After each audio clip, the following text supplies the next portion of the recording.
এসো কোরআনের আঙিনায়, এসো শান্তির মোহনায়। এসো কোরআনের আঙিনায়, এসো শান্তির মোহনায়। জীবনকে রাঙাতে, ফুলে ফুলে সাজাতে আল্লাহর প্রেম সুধা নিয়ে এলো পিএইচপি কোরআনের আলো, পিএইচপি কোরআনের আলো। আসসালামু আলাইকুম ওয়া রাহমাতুল্লাহ। মানব জীবনে সাফল্য ও ব্যর্থতা হাত ধরাধরি করে চলে। কখনো সাফল্য এসে পদচুম্বন করে আমাদের, আবার তার পরপরই ব্যর্থতার গ্লানি এসে ঢেকে দেয় আমাদের জীবন। কিন্তু এই পার্থিব জীবনের সফলতা ও ব্যর্থতাই তো শেষ কথা নয়। মহান রাব্বুল আলামিন যে জীবনের রসদ সংগ্রহের জন্য আমাদেরকে দিলেন পার্থিব জীবন, সেই জীবনের সফলতা ও ব্যর্থতাই তো আসল। পার্থিব জীবনের সফলতা ও আখিরাতের সফলতা অর্জনের জন্য মহান রাব্বুল আলামিন আমাদের দিয়েছেন এক দিক নির্দেশনামূলক গাইড। সেই গাইড বইয়ের নাম হচ্ছে আল কুরআনুল কারীম। আল কুরআনুল কারীমের তিলাওয়াতের অনুষ্ঠান, হিফজুল কোরআন প্রতিযোগিতার এক প্রাণবন্ত আয়োজন। পিএইচপি কোরআনের আলো প্রতিভার সন্ধানে 2022-এ আপনাদের সবাইকে স্বাগত জানাচ্ছি আমি শাহ ইফতেখার তারিক। এই অনুষ্ঠানের টাইটেল স্পন্সর হিসাবে রয়েছে পিএইচপি ফ্যামিলি, কো স্পন্সর হিসাবে রয়েছে Al Arafah Islami bank limited, smart synthetic colour paste, centre for Zakat management, infinity mega mall, Savoy ও ইসলামী ব্যাংক বাংলাদেশ লিমিটেড। এছাড়াও রয়েছে সবুজ পত্র, লেপি ভ্যালি ও রয়্যাল মেটাল ইন্ডাস্ট্রিজ।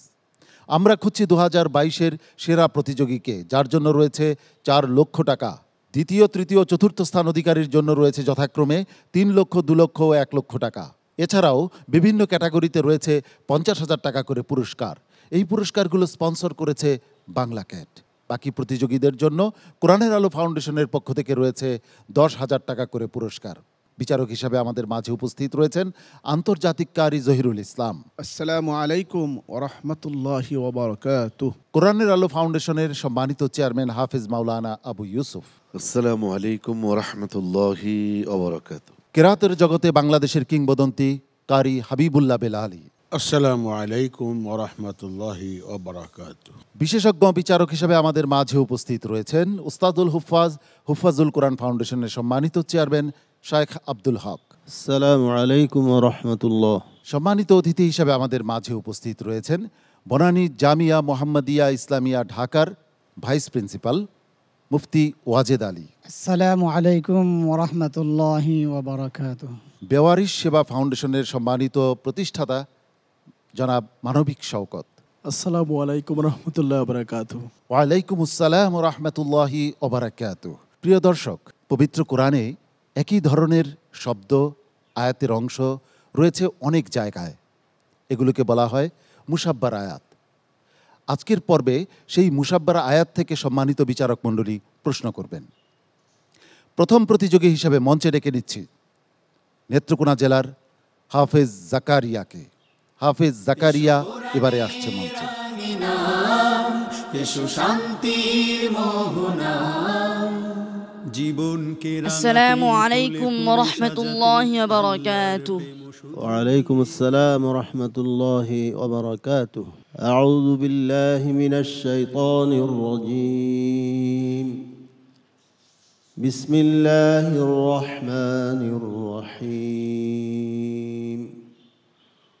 قل يا أهل الكتاب أعوذ بالله من الشيطان الرجيم. بسم الله الرحمن الرحيم. قل يا أهل الكتاب تعالوا إلى كلمة سواء بيننا وبينكم ألا نعبد إلا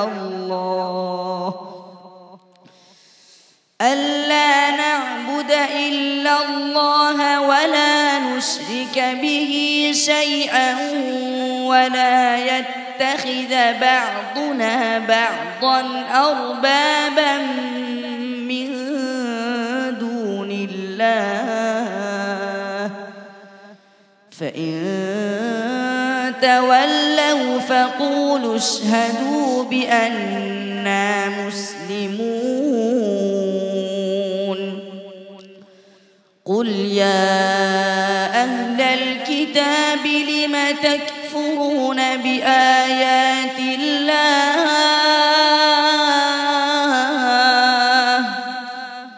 والله شهيد على ما تعملون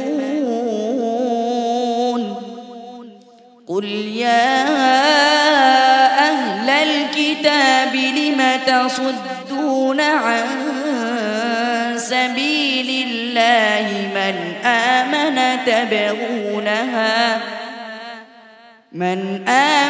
تبغونها عوجا وأنتم شهداء وما الله بغافل عما تعملون قل يا أهل الكتاب هل تنقمون منا إلا أن آمنا بالله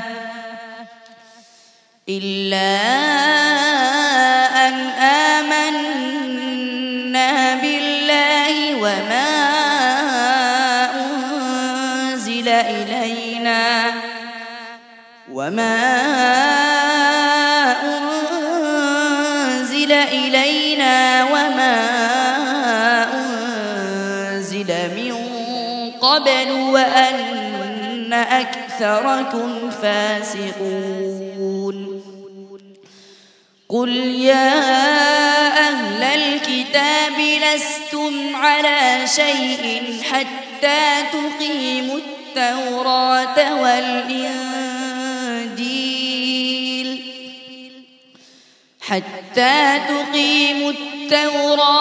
والإنجيل وما أنزل إليكم من ربكم وليزيدن كثيرا منهم ما أنزل إليك من ربك طغيانا وكفرا فلا تأس على القوم الكافرين حسبك صدق الله مولانا العظيم মাশাআল্লাহ। উস্তাদজি, জাকারিয়া কেমন করেছে? আলহামদুলিল্লাহ। জাকারিয়াকে যে প্রশ্নটি করা হয়েছে সে ধারাবাহিকভাবে আলহামদুলিল্লাহ প্রত্যেকটি আয়াত পরিবেশন করছে। আলহামদুলিল্লাহ, জাযাকাল্লাহ খাইর। মাওলানা আবু ইউসুফ, সুন্দর তেলাওয়াত জাকারিয়া, হ্যাঁ একেবারেই সাবলীলভাবে চমৎকার তেলাওয়াত। জাকারিয়ার তিলাওয়াতে আসলেই আমি খুবই মুগ্ধ ও অভিভূত। জনাব মানবিক শওকত, মাশাল্লাহ, জাকারিয়া খুবই সুন্দর করেছে এবং আমরা আশা করি ভবিষ্যতে সে আরো ভালো করবে। জাকারিয়া, তোমার জন্য অনেক অনেক দোয়া এবং শুভকামনা রইল আমার পক্ষ থেকে। আসসালামু আলাইকুম ওয়া রাহমাতুল্লাহি ওয়া বারাকাতুহু।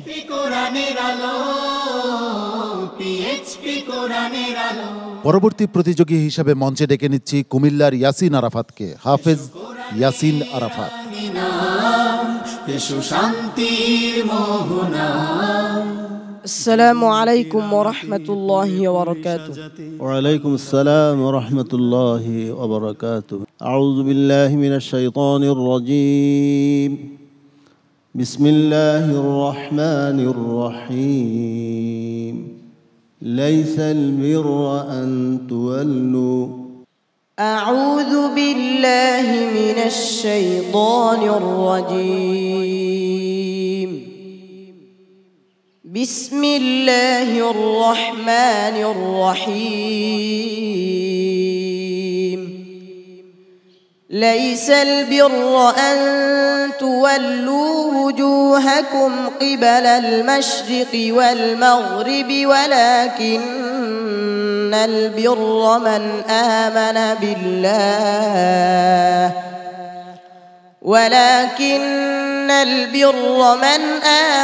بالله واليوم الآخر والملائكة والكتاب والنبيين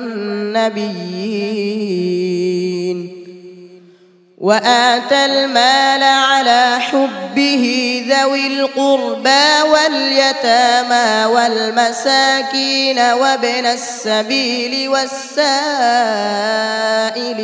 وفي الرقاب وأقام الصلاة وآتى الزكاة والموفون بعهدهم إذا عاهدوا والصابرين في البأساء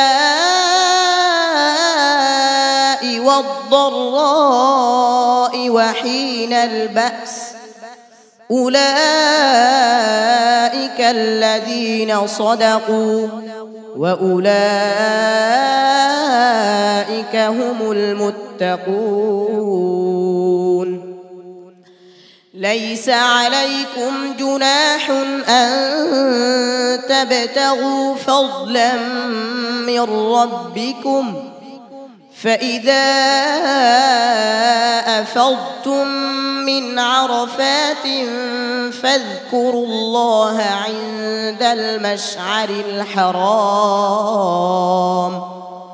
واذكروه كما هداكم وإن كنتم من قبله لمن الضالين ليس عليك هداهم ولكن الله يهدي من يشاء وما تنفقوا من خير فلأنفسكم وما تنفقون إلا ابتغاء وجه الله وما تنفقوا من خير يوفى إليكم وأنتم لا تظلمون ليس عليكم جناح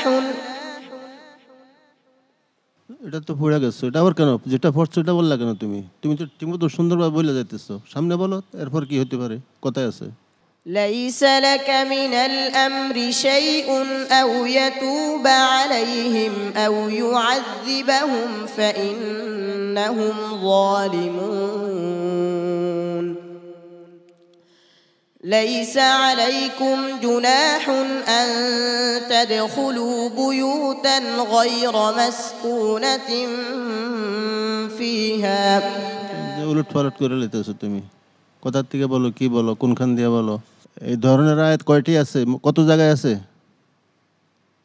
কয়টা আছে বলো, উস্তাদের প্রশ্ন জবাব দাও। খেয়াল আসতেছে জি, খেয়াল আসতেছে না। আচ্ছা আচ্ছা 12 জায়গায় আছে, যাও। সুবহান। সাদাকাল্লাহুল আযীম।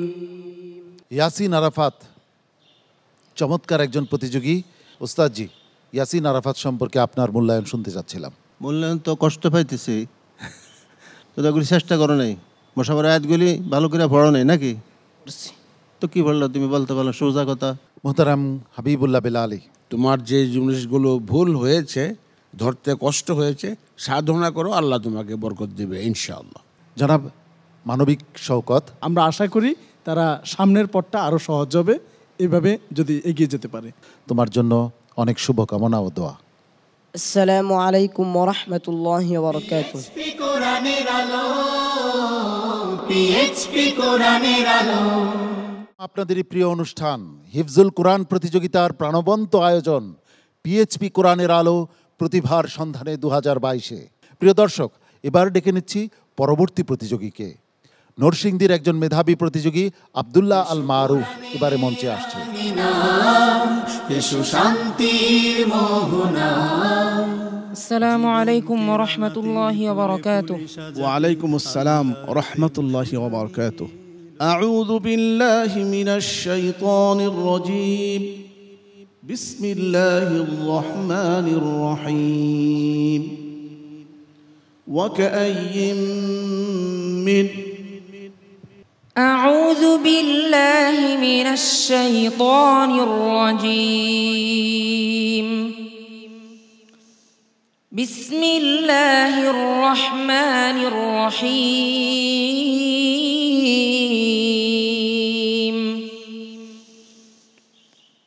وكأين من نبي قاتل معه ربيون كثير فما وهنوا لما أصابهم في سبيل الله وما ضعفوا وما استكانوا والله يحب الصابرين.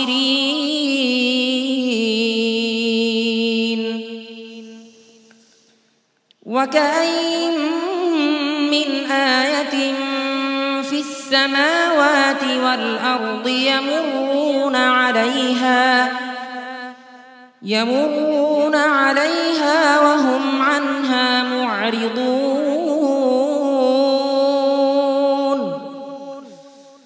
وما يؤمن أكثرهم بالله إلا وهم مشركون. وكأين من قرية أمليت لها وهي ظالمة ثم أخذتها وإلي المصير.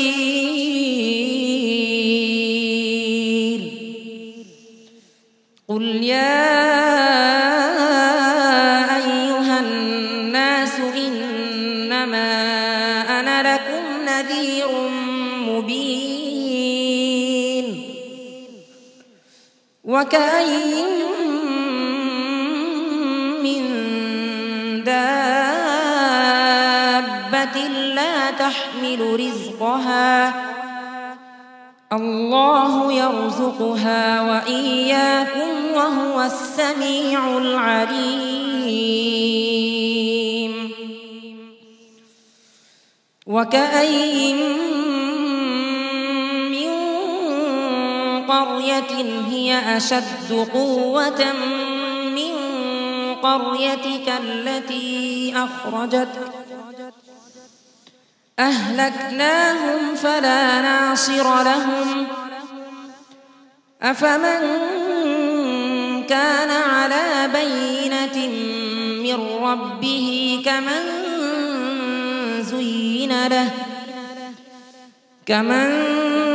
زين له سوء عمله واتبعوا أهواءهم.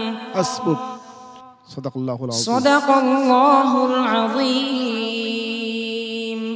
মাশাআল্লাহ, প্রচণ্ড আত্মবিশ্বাসী ও শানিত প্রতিযোগী আব্দুল্লাহ আল মারুফের আজকের পারফরমেন্স কেমন হলো জেনে আসি কারি জহিরুল ইসলাম সাহেবের কাছে। আগে যে তেলাওয়াতের স্পিড ছিল আজকে তার কমতি দেখি নাই, আলহামদুলিল্লাহ তার সে সাহসের সাথে পড়েছে। আব্দুল্লাহ আল মারুফ আজকে আমাদের প্রশ্ন যেই নিয়মের প্রশ্ন ছিল সে প্রত্যেকটি সঠিক উত্তর দিয়েছে, আলহামদুলিল্লাহ। আল্লাহ তাআলা তার এই প্রতিভাকে আরও বহুগুণে বৃদ্ধি করে দেন। আব্দুল্লাহ আল মারুফ, তোমার জন্য দোয়া, ভালোবাসা। আসসালামু আলাইকুম ওয়া রাহমাতুল্লাহি ওয়া বারাকাতুহু। পিএইচপি কোরআনের আলো, পিএইচপি কোরআনের আলো। এবারের প্রতিযোগী হিসাবে মঞ্চে ডেকে নিচ্ছি ব্রাহ্মণবাড়িয়ার প্রতিযোগী নাসরুল্লাহ আনাসকে। হাফেজ নাসরুল্লাহ আনাস। এসো শান্তির মোহনা। আসসালামু আলাইকুম ওয়া রাহমাতুল্লাহি ওয়া বারাকাতুহু। ওয়ালাইকুম আসসালাম ওয়া রাহমাতুল্লাহি ওয়া বারাকাতুহু। আউযু বিল্লাহি মিনাশ শাইতানির রাজীম। বিসমিল্লাহির রহমানির রহিম। নাহনু নাকুসু। أعوذ بالله من الشيطان الرجيم. بسم الله الرحمن الرحيم.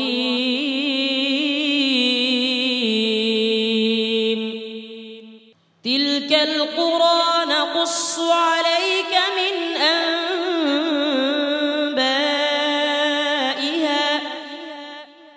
ولقد جاءتهم رسلهم بالبينات فما كانوا ليؤمنوا بما كذبوا من قبل كذلك يطبع الله على قلوب الكافرين. প্রশ্নটি বুঝছো যে শুরু থেকে নাহনু শব্দ দিয়ে আয়াত শুরু হয়েছে, এই শব্দের মোসাফাটা আয়াতের প্রথম থেকে শুরু হয়েছে, এগুলি ধারাবাহিক পড়তে হয়েছে। তিলকার পরে তো নাকুসু আয়াতের মাঝখানে সেটা, আর একটা হলো আয়াতের শুরু শব্দ দিয়া নাকুসু, নাহনু নাকুসু। কথা বুঝো নাই? হ্যাঁ পড়ো, ঠিক আছে পড়ো। نحن نقص عليك أحسن القصص بما أوحينا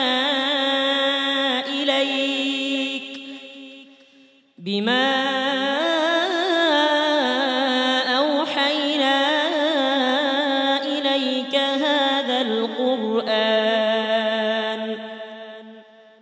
وإن كنت من قبله لمن الغافلين.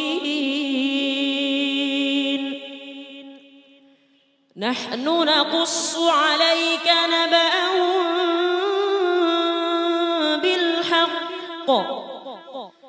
إنهم فتية آمنوا بربهم وزدناهم هدى كذلك نقص عليك من أنباء ما قد سبق وقد آتيناك من لدنا ذكرا.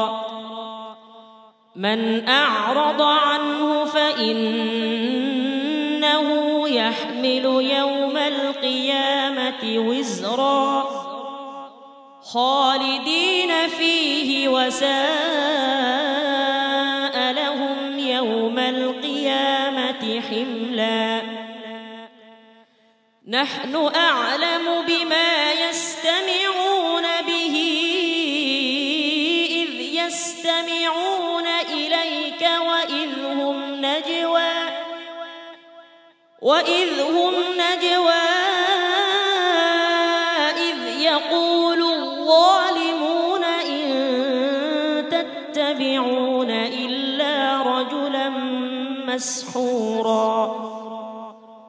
انظر كيف ضربوا لك الأمثال فضلوا فلا يستطيعون سبيلا.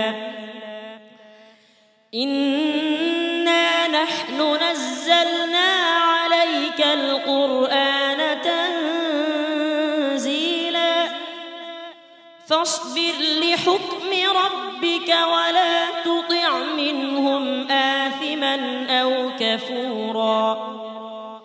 نحن أعلم بما يقولون إذ يقول أمثلهم طريقة إن لبثتم إلا يوما. نحن أعلم بما يقولون وما أنت عليهم بجبار فذكر بالقرآن من يخاف وعيد. نحن أولياؤكم في الحياة الدنيا وفي الآخرة ولكم فيها ما تشتهي أنفسكم ولكم فيها ما تدعون نزلا من غفور رحيم ومن أحسن قولا ممن আর নাই জি তো বলো আর কয়টা বাকি আছে একটা সূরা ওয়াকিয়ার মধ্যে নাই সূরাতুল ওয়াকিয়া নাহনু খলাকনাকুম ফালাউলা তুসাদ্দিকুন নাহনু খলাকনাকুম ফালাউলা তুসাদ্দিকুন আফরাআইতুম মা তুমনুন আর আছে জি বলো نحن خلقناهم وشددنا أسرهم وإذا شئنا بدلنا أمثالهم تبديلا আর তখন তো আর একটা বেশ তুমি বলছো আর একটা আছে তো আমাদের দুইটা বলে বলছো আর আছে জি না নাহনু জাআলনাহা তাযকিরাতাও نحن جعلناها تذكرة ومتاعا للمقوين فسبح باسم ربك العظيم حسبك صدق الله العظيم মাশাআল্লাহ মাশাআল্লাহ বলিষ্ঠ প্রতিযোগী আজকের পর্বে তার পারফরমেন্স কেমন ছিল জেনে আসি ওস্তাদজির কাছ থেকে সম্মানিত বিচারক চেয়ারম্যান সাহেব প্রশ্ন করছিল যে ওই হিসাবে ঠিক আছে উনি বলছিল নাহনু শব্দটি যে যে আয়াতে আছে সে ওই হিসাবে ঠিক আছে হ্যাঁ আয়াতের শুরু বলে নাই তো ওই জন্য ও ঠিকই আছে ওর পর্যায়ে তো দুই একটা বলতে পারে না বাকি অনেকগুলি উত্তর দিছে সে কয়টি আছে মোট বলতে পারো 10টি আচ্ছা যেহেতু গত রাউন্ডে তোমার কিছুটা হলো একটু প্রবলেম আমরা তোমাকে আবারও সুযোগ দিয়েছিলাম আজকে আরেকটু ভালো হইলে আমরা খুশি হইতাম দেখা যাক সম্মানিত বিচারক মণ্ডলী তোমার ব্যাপারে কি সিদ্ধান্ত নেয় কারি জহিরুল ইসলাম তুমি সিরিয়ালি একবারে যদি পড়ে যেতা তাহলে আমাদের কাছে ভালো লাগতো তো তেলাওয়াত ভালো হয়েছে আলহামদুলিল্লাহ নাসরুল্লাহ আনাস তোমার জন্য শুভকামনা এবং দোয়া আমার পক্ষ থেকে রইল আসসালামু আলাইকুম ওয়া রাহমাতুল্লাহি ওয়া বারাকাতুহু কোরআনের আলো পিএইচপি কোরআনের আলো এবারে ডেকে নিচ্ছি শাহিদুল ইসলামকে চাঁদপুরের প্রতিযোগী হাফেজ শাহিদুল ইসলাম এবারে মঞ্চে আসছে এসো শান্তির মোহনা জীবনকে আসসালামু আলাইকুম ওয়া রাহমাতুল্লাহি ওয়া বারাকাতুহু وعليكم السلام ورحمة الله وبركاته أعوذ بالله من الشيطان الرجيم بسم الله الرحمن الرحيم الله لا إله إلا هو أعوذ بالله من الشيطان الرجيم بسم الله الرحمن الرحيم الله لا إله إلا هو الحي القيوم لا تأخذه سنة ولا نوم له ما في السماوات وما في الأرض من ذا الذي يشفع عنده إلا بإذنه يعلم ما بين أيديهم وما خلفهم ولا يحيطون بشيء من علمه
কি আরো আছে? আল্লাহু লা ইলাহা ইল্লাহু আরো আছে? জি কয়টা আছে? 9টা। 9টি না 6 জায়গায় আছে আর 2টি বাকি আছে। বলো 19 17 পৃষ্ঠাটা পড়ো। আল্লাহু লা ইলাহা ইল্লা হুয়া রাব্বুল আরশিল আযীম। ক্বালা সানানজুরু আসাদাকাতা আম কুনতা মিনাল কাযিবিন। ঠিক আছে, সাদাকাল্লাহুল আযীম। সাদাকাল্লাহু মাওলানাল আযীম।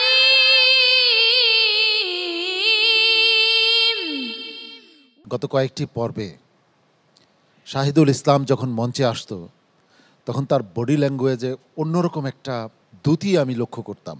আজও তার আগমনটা তেমনই মনে হয়েছিল আমার কাছে, কিন্তু শেষ পর্যন্ত কি ঘটলো জেনে আসি মোহতারাম হাবিবুল্লাহ বেলালীর কাছ থেকে। তো এটা তো একটা অ্যাক্সিডেন্ট, একটা হুচুট খাওয়ার মতোই। যাই হোক, তারপরেও আপনি যেভাবে বলেছেন যে তার তেলাওয়াতের আসা যাওয়া বসা বাচন ভঙ্গি সব মিলিয়ে অপূর্ব। আল্লাহ পাক তাকে আরও ব্যাপকভাবে কবুল করবেন বলে আশা করছি। মোহতারাম আবু ইউসুফ। শাহিদুল, মন খারাপ করার কোনো কারণ নেই, এখন তো রেজাল্ট হয় নাই, দেখা যাক কি হয়, এগিয়ে যাও। কারি জহিরুল ইসলাম। কি পারলে না সেদিকে না তাকে চেষ্টা করে যাও। আমি মনে করি এই প্রশিক্ষণে তোমাকে উচ্চ মাকামে পৌঁছাই দেবে ইনশাআল্লাহ। তোমার প্রশ্নটা তো খুবই সহজ ছিল বাবা, আর ইনশাআল্লাহ চেষ্টা করো সামনে যেন আরও উন্নতি করতে পারো। সম্মানিত অতিথি মুফতি ওয়াজেদ আলী। ইনশাআল্লাহ আগামী দিনে তোমার জন্য বিজয় অপেক্ষা করছে, থেমে যাবে না, সামনে পানে এগিয়ে চলবে ইনশাআল্লাহ। মোহতারাম মানবিক শওকত। এটা থেকে শিক্ষা নিয়ে আরো সুন্দরভাবে সে আগাতে পারবে। শাহিদুল ইসলাম, তোমার জন্য দোয়া রইল, ভালোবাসা রইল। আসসালামু আলাইকুম ওয়া রাহমাতুল্লাহি ওয়া বারাকাতুহু। কোরআনের আলো, পিএইচপি কোরআনের আলো। আপনাদেরই প্রিয় অনুষ্ঠান হিফজুল কোরআন প্রতিযোগিতার এক অনিন্দ সুন্দর আয়োজন পিএইচপি কোরআনের আলো প্রতিভার সন্ধানে 2022-এ। এবারে ডেকে নিচ্ছি পরবর্তী প্রতিযোগীকে, হাফেজ মাহমুদুল হক সাকিব এবারে মঞ্চে আসছে। এসো শান্তির মোহনা। আসসালামু আলাইকুম ওয়া রাহমাতুল্লাহি ওয়া বারাকাতুহু। ওয়ালাইকুম আসসালাম ওয়া রাহমাতুল্লাহি ওয়া বারাকাতুহু। আউযু বিল্লাহি মিনাশ শাইতানির রাজীম। বিসমিল্লাহির রহমানির রহিম। আওয়ালাম ইয়ারাউ। আউযু বিল্লাহি মিনাশ শাইতানির রাজীম। বিসমিল্লাহির রহমানির রহিম।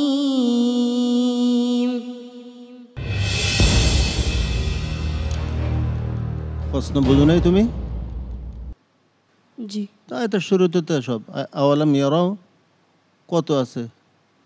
হ্যাঁ, 13 জায়গায় আছে। আওয়ালাম ইয়ারাউ আন্না নাসুকুল মা, আওয়ালাম ইয়ারাউ ইলাল আরদি, আওয়ালাম ইয়ারাউ কাম আহলাকনা, কতই তো আছে। এটা পড়ো। আওয়ালাম ইয়ারাউ আন্না নাসুকুল মা'a ইলাল আরদিল জুরুজি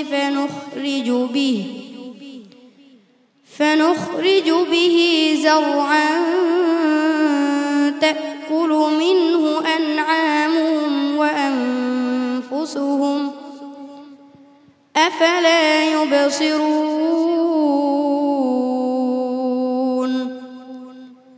ويقولون متى هذا الفتح إن كنتم صادقين. একটাই পারো, আমি বলে দিচ্ছি এটা আর পারো না তুমি। আমি তো কয়েকটা দেখাইলাম, বলার নিয়মটা কয়েকটা তো বলে ফেলছি। পড়ো। أولم يروا إلى الأرض كم أنبتنا فيها من كل زوج كريم. 13 পৃষ্ঠা পড়ো, 13 পৃষ্ঠাটা পড়ো।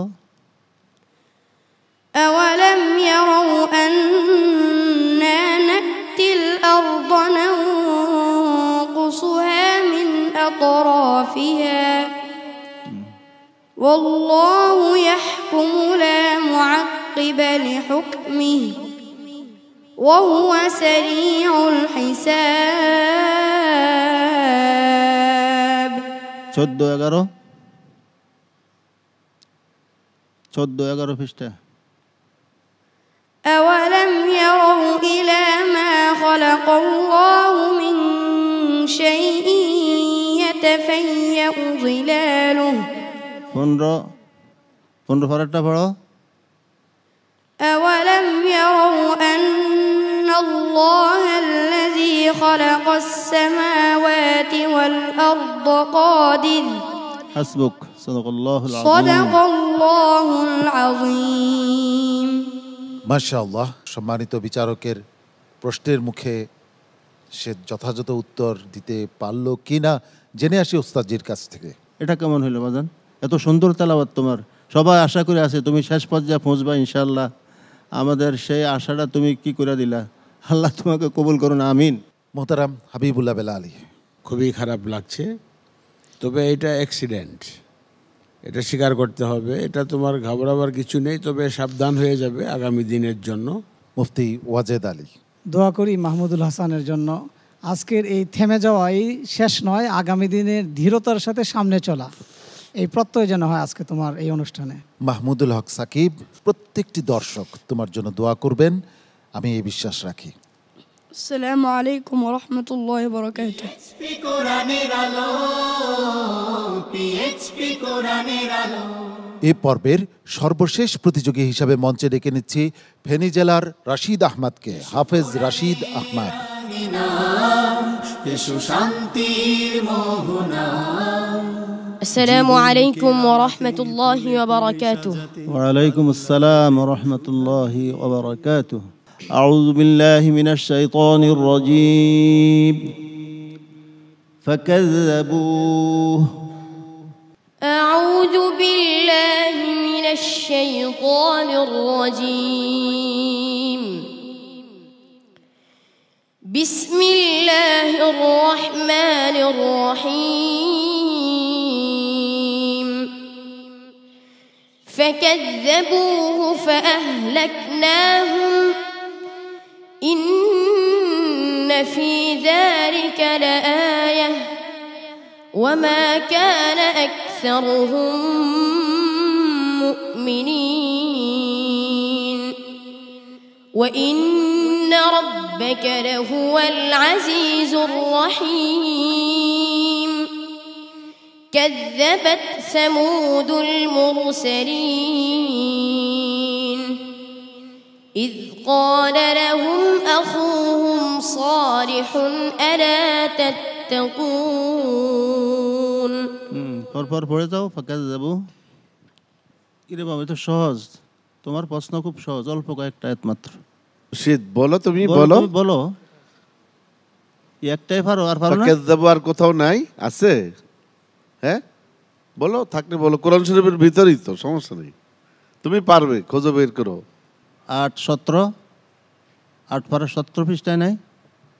فكذبوه فأنجيناه والذين معه في الفلك وأغرقنا الذين كذبوا بآياتنا إنهم كانوا قوما عامين. وإلى عاد أخاهم هودا قال يا قوم اعبدوا الله ما لكم من إله غيره أفلا تتقون. فكذبوه فأنجيناه والذين معه برحمة منا. এটা কি ফাকাযযাবু না ফানজাইনাহু?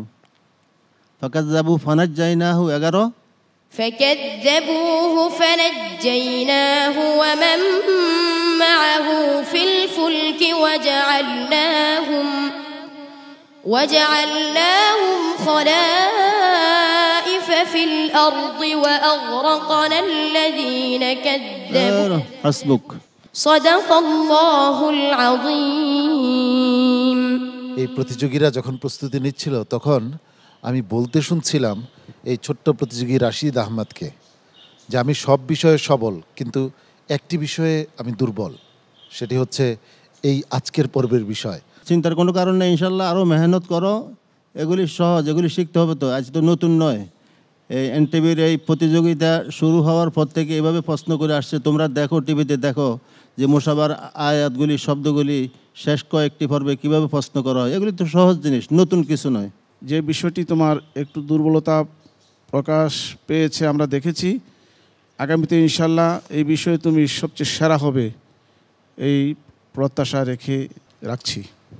মোহতারাম আবু ইউসুফ, এই পর্যায়ে তাকে কিন্তু আমরা কখনই নেগেটিভ কোনো মন্তব্য করতে পারিনি। রশিদ, তুমি এগিয়ে যাও বাবা, অনেক অনেক শুভকামনা তোমার জন্য। মুফতি ওয়াজেদ আলী, আমরা সফলতা কামনা করি। ধন্যবাদ জানাই কোরআনের আলো প্রতিভার সন্ধানে 2022 কর্তৃপক্ষকে, বিশেষ করে মোহতারাম আবু ইউসুফ সাহেবকে। মোহতারাম মানবিক শওকত, এই পর্বে যদি তুমি নাও থাকতে পারো, সামনের পর্বে এই চোখের পানি তোমাকে ইনশাল্লাহ অনেক দূর নিয়ে যাবে। রাশিদ আহমদ শুধু ফেনীবাসীর গর্ব নয়, রাশিদ আহমদ পুরো বাংলাদেশের গর্ব, পুরো মুসলিম উম্মার গর্ব হবে, এ প্রত্যাশা আমার রইল। রাশিদ আহমদের চোখের পানি আমি মুছিয়ে দিচ্ছি, ইনশাআল্লাহ সে সাফল্য অর্জন করবেই করবে, বাকি আল্লাহ পাকের ইচ্ছা। আসসালামু আলাইকুম ওয়া রাহমাতুল্লাহি ওয়া বারাকাতুহু। কোরআনের আলো, পিএইচপি কোরআনের আলো। আপনাদেরই প্রিয় অনুষ্ঠান হিফজুল কোরআন প্রতিযোগিতার এক অনবদ্য আয়োজন পিএইচপি কোরআনের আলো প্রতিভার সন্ধানে 2022। প্রিয় দর্শক, আজকের পর্বের 7 প্রতিযোগীর তেলাওয়াত আমরা শুনেছি বিরতির আগে। এবার ফলাফল ঘোষণার পালা। এই 7 প্রতিযোগীর মধ্য থেকে 5 জন চলে যাবে পরবর্তী রাউন্ডে, আর 2 জনকে বিদায় নিতে হবে। কারা যাচ্ছে পরবর্তী রাউন্ডে আর কারা বিদায় নিচ্ছে তা জানাবো, কিন্তু তার আগে এই 7 প্রতিযোগীকে ডেকে নিচ্ছে আমার পাশে। তোমরা আমার কাছে চলে এসো।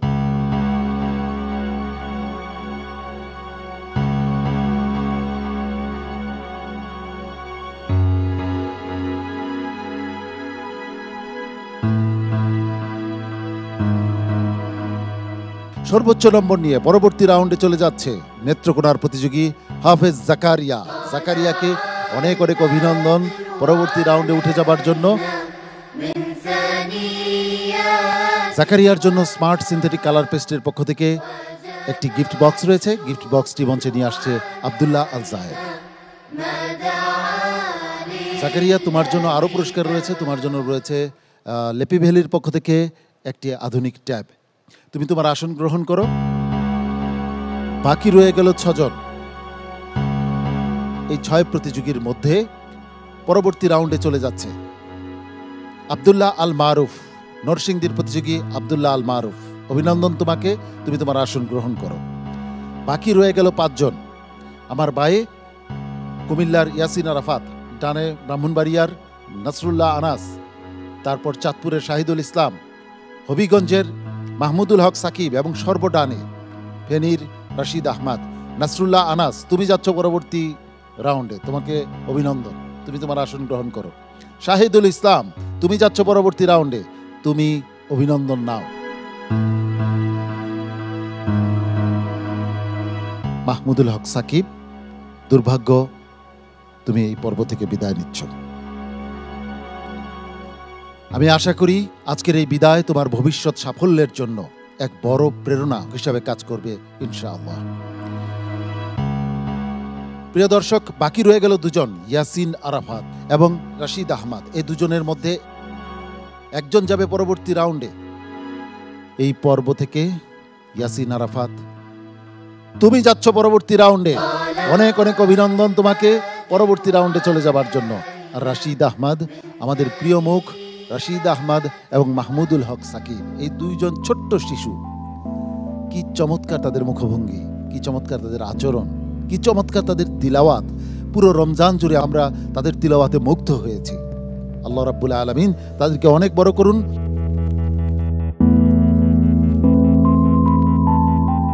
তাদের জন্য রয়েছে বাংলা ক্যাটের পক্ষ থেকে 50,000 টাকা করে পুরস্কারের চেক এবং সেই সঙ্গে আগরার পক্ষ থেকে গিফট বক্স। গিফট বক্সটি নিয়ে মঞ্চে আসছে ফাইয়াজ, কোরআনের আলো ইনস্টিটিউটের শিক্ষার্থী।